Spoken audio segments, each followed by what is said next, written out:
Shalom, Haberim. Tudo bem, amados? Queridos, eu estou fazendo esse vídeo aqui para dar um apoio à lição de número 8 da classe dos jovens do terceiro trimestre de 2026. A lição de número 8 da classe dos jovens tem por título Jefté, de rejeitado a libertador. Quando se fala de Jefté, prontamente nós lembramos do seu voto, né? Do voto que ele fez, etc.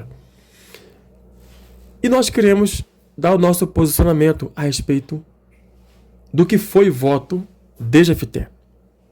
Pela thumbnail, os senhores já sabem o que nós iremos defender aqui. Então, amados, nós iremos apresentar para os senhores aqui questões sobre análises textuais, implicações da halachá e também, né, resoluções teológicas discutidas acerca da narrativa de Jefté, da natureza de seu voto, das interpretações do texto e também, por que não, de sua inclusão na galeria dos heróis da fé de Hebreus, capítulo de número 11. Então, quanto ao voto, amados, e o destino da filha de Jefté, iremos tratar, evidentemente, de questões apresentadas no nosso Antigo Testamento, o Tanakh, né, o Talmud, e também questões do Midrash. Sim, também iremos falar um pouquinho sobre os comentaristas clássicos, né, judeus. Entende? Então, nesses ambientes textuais, não há uma leitura única para o desfecho de Juízes, capítulo 11, verso 39. A tradição judaica, ela se divide em duas correntes principais. Certo? Uma delas é a visão do sacrifício literal, a morte da filha de Jefté. E nós temos comentaristas bem de renome, né, dentre os sábios de Israel, que defendem o sacrifício literal. É o caso de Rashi, Ramban, que são também acompanhados por passagens que são apresentadas no Talmud, que é o caso do Ta'anit 4a e do Midrash, né, no Vaikra Rabá 37.4.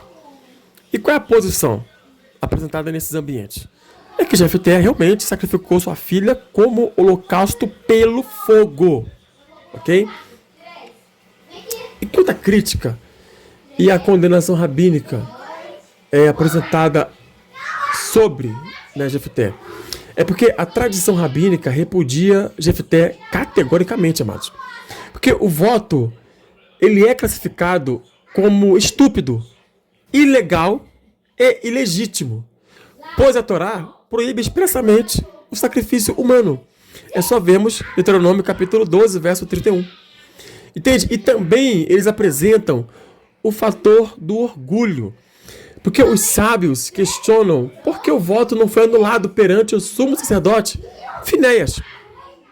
Entende? A explicação clássica é a arrogância dos dois. Jefté, um líder militar, vai se recusar a ir até Finéias. E Finéias, o sumo sacerdote, vai se recusar a ir até Jefté. E por conta disso, que pagou foi a jovem. A jovem que pagou o preço. Pela arrogância de ambos. Entende? Muito bem. A segunda visão é, de fato, o celibato. Podemos usar esse termo, né? E consagração vitalícia, sem morte física. E quem apresenta esse posicionamento, dentre os rabinos de Israel, temos o reverendo Rabino Radak, ok? Halbag também.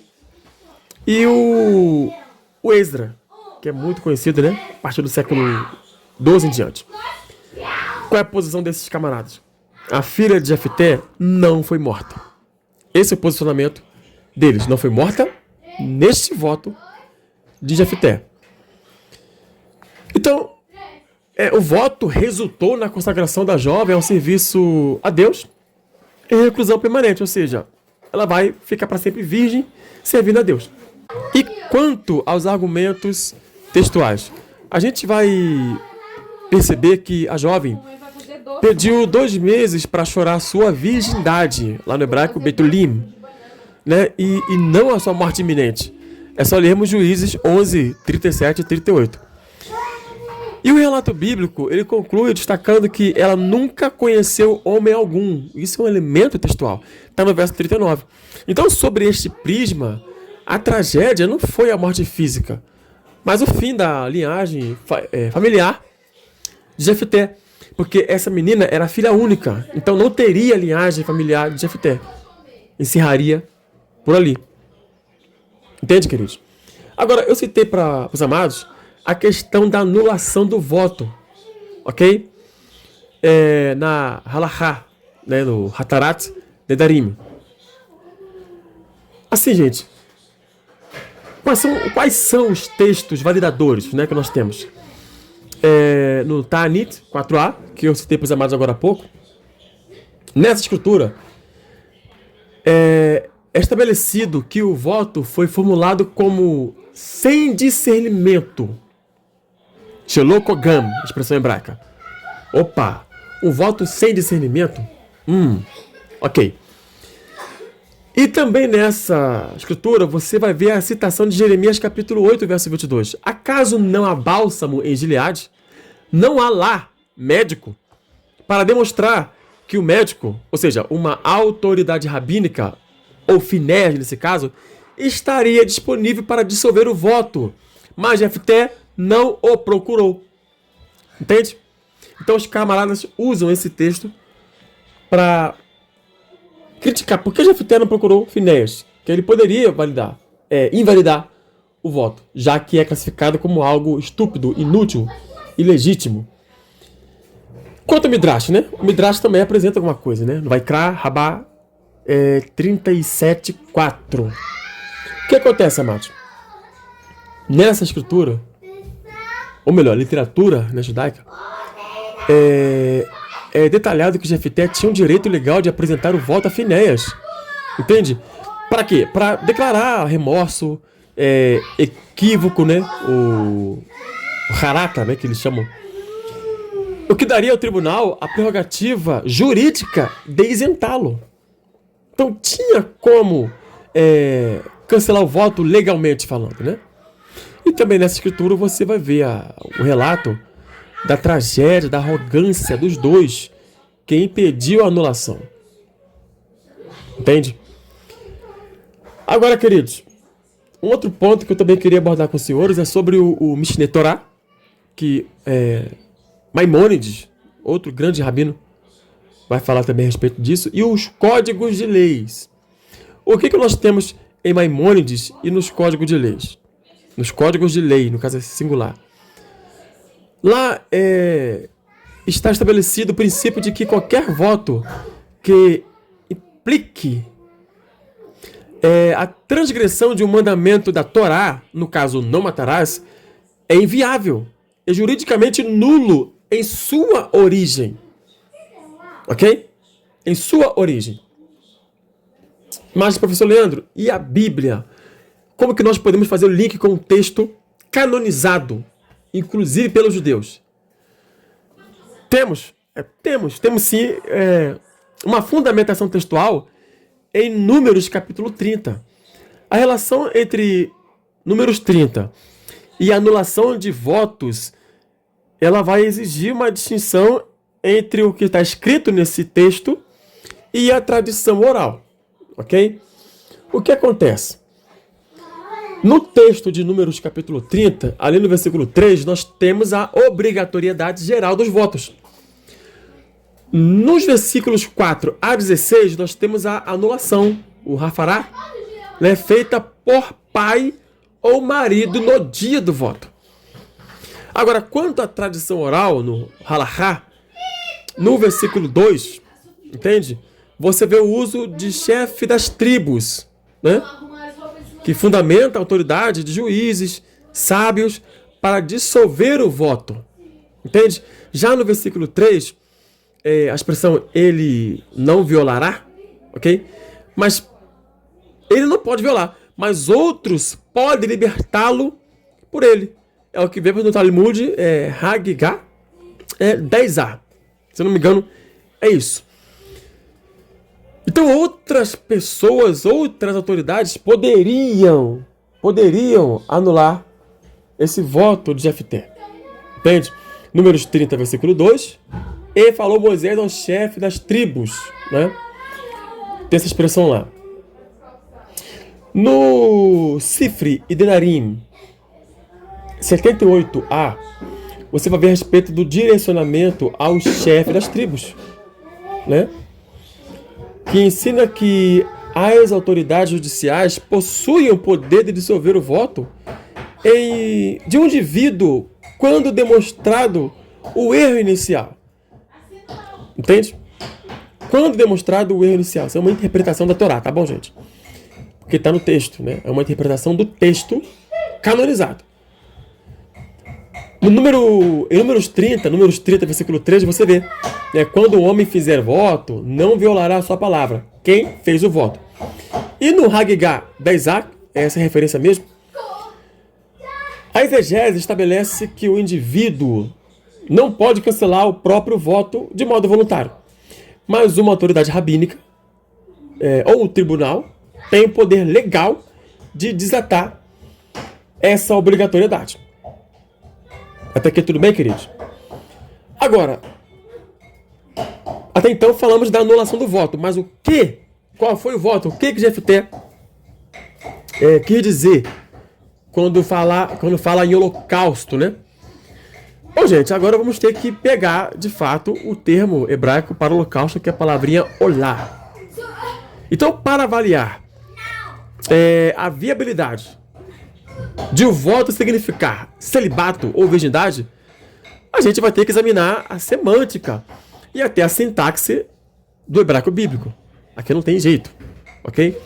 Então, quanto à definição do termo olá, assim, gente, essa palavrinha aparece mais de 280 vezes na Bíblia hebraica. Entende? E em todas as ocorrências, em contexto ritual ou cultico, ele vai se referir a um sacrifício oferecido pelo fogo e inteiramente consumido no altar. Olha isso. Entende? E quanto à etimologia da palavra olá, ela vem da raiz alá, que significa, no hebraico, tá? Significa subir, acender. Acender de subir, tá? Não é de tacar fogo, não. Acender com SC, tá? Acender. De assunto aos céus. Muito bem. Então, e a vítima é inteiramente queimada e a fumaça sobe aos céus. Essa é a ideia do holocausto. Ok? Mas, professor Leandro, existe algum uso figurativo? Não, gente. Olha só. No Taná, não há nenhum registro onde olá signifique celibato, consagração simbólica ou serviço religioso sem fogo. Não existe isso. Quando o texto bíblico vai se referir à dedicação de vidas sem morte, ela vai utilizar outros termos, tipo nazir, que é o caso do nazireado, em Números capítulo 6. Há uma consagração sem fogo, é o nazir. Entende? Temos o Saúl Adonai em 1 Samuel 1:28, me parece que é o caso de Ana ali, falando de Samuel, toda aquela coisa ali. Sem o olá. Entende, queridos? Muito bem. Agora, gente, eu queria tratar aqui com os senhores sobre a objeção exegética, nesse caso, tá? Ao celibato. Aquela ideia da virgindade, né, que seria o voto em si. Quando Jefté pronuncia a frase em Juízes 11:31, Verhaalit hu olá, essa construção sintática se traduz inevitavelmente por oferecê-lo-ei em holocausto pelo fogo. Esta é a construção sintática dessa frase. Agora, queridos, existe ali uma tentativa medieval, no caso do Radak, de traduzir a conjunção vav na palavrinha, a construção, né? Verhaalitihu. Esse V é um vav ali, que é uma conjunção. Então, o que eles querem propor? É que esse Verhaalitihu, ou seja, e oferecê-lo-ei, poderia ser traduzido como ou oferecê-lo-ei. Ou seja, será do Senhor ou eu o oferecerei em holocausto. essa é uma harmonização gramatical posterior. Ok? Posterior. Essa ideia não existia para os destinatários imediatos do livro de Juízes. Entende? Ou seja, o texto de Jefté não previa originalmente a escolha de virgindade. Entende? Porque, assim, imagina se saísse um homem casado, ou uma mulher idosa, ou um animal impuro, um jumento. O conceito de voto de virgindade seria inaplicável. Entende? Tem que ser algo que se encaixaria com qualquer coisa que saísse da casa de Jefté. Ele não sabia quem ia sair. Então, como é que ele estaria intencionado a oferecer algo virgem? Se ele não sabe quem ia sair. Ele só pode fazer isso se fosse com sua filha. Entende? Mas ele não sabia o que ia sair. E se saísse um homem casado? Que virgindade é essa que Jefté ofereceria desse homem casado? Não faz o menor sentido. Então, essa ideia de virgindade, pra mim, não cola, gente. Entende? Então, a contradição lógica da promessa evidencia que Jefté fez um voto aberto e imprudente, cujo desfecho literal, gente, exigia a morte por fogo. Olha o olá. Entende? Confirmando que a interpretação do sacrifício literal possui um respaldo lexical e sintático mais direto ao texto. Entende, queridos? Então, é isso. Para mim, eu entendo que está claro que se trata de sacrifício literal, com fogo. Professor Leandro, o senhor falou a respeito de Hebreus capítulo 11, né? Sobre a inclusão de Jefté na galeria da fé. Bom, gente, como é que pode um camarada fazer um negócio desse e aparecer em Hebreus capítulo 11? Ora, como é que ele aparece em Hebreus capítulo 11? Depois de ter feito uma besteira dessa? Queridos, assim, a citação de Jefté no Novo Testamento, em Hebreus 11, 32, nisso, mesmo após cometer o erro contra a Torá, é compreendida através de 4 pilares, podemos dizer assim. Primeiro pilar, amados. A definição bíblica de fé frente à perfeição moral. Hebreus capítulo 11, amados, não é um hall de impecabilidade ética, mas de homens e mulheres imperfeitos que confiaram nas promessas divinas em momentos decisivos. Entende? Se você for perceber, olha só, Sansão, quebra de votos, descontrole pessoal. Gideão tem aquela ideia, a ideia, tá? Da idolatria ali, naquele evento do éfode. Há pensamento divergente quanto a isso. Davi, rapaz, adultério, assassinato. Raabe, uma prostituta pagã. Todo mundo está nessa galeria. Entende? Segundo ponto, é o escopo da fé de Jefté. Assim, a menção de Jefté, nesse caso, vai se relacionar diretamente com a sua ação libertadora sob capacitação divina. É só os senhores verem 10 versículos anteriores do contexto que estamos trabalhando. Juízes capítulo 11, verso 29, tem algo interessante. Veio sobre Jefté o Espírito do Senhor. É isso aí. Ou seja, Jefté, ele demonstrou fé quando ele liderou Israel contra a opressão amonita.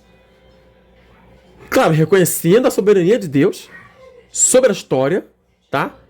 E apelando a ele como juiz, né? Juízes 11, versículos 14 a 27. Um terceiro ponto que a gente poderia também aqui abordar é o contexto da degradação moral no livro de Juízes. Porque as escrituras, elas relatam a narrativa de Jefté de forma descritiva, não prescritiva. Entende? O livro de Juízes registra o declínio espiritual progressivo do povo de Israel. Jefté é criado como um pária, tá? Entre homens ilícitos na terra de Tob. E vai refletir a ignorância espiritual de sua época, né? Mesclando ali entre o zelo pelo Deus de Israel com práticas e mentalidades pagãs do ambiente cananeu. Então, era terrível aquela época lá.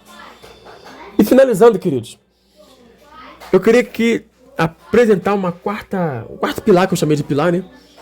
Sobre por que Jefté é apresentado em Hebreus capítulo 11. Gente, olha bem essa categoria específica que temos em Hebreus capítulo 11, versículos 32 e 33. O escritor aos Hebreus, ele agrupa Jefté na categoria funcional daqueles que, pela fé, venceram reinos. Olha isso, gente. O texto vai dizer, e que mais direi?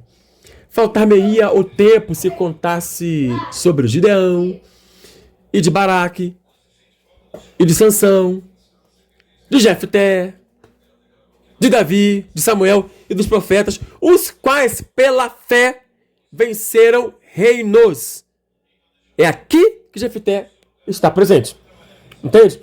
Então, amados, finalizando, a aprovação bíblica se refere estritamente, assim, a aprovação bíblica de Jefté em Hebreus capítulo 11 se refere estritamente à vitória militar, tá? Viabilizada pela confiança no Senhor para a libertação de Israel, e não a aprovação divina de seu voto doméstico, trágico, ilegítimo, precipitado e condenável.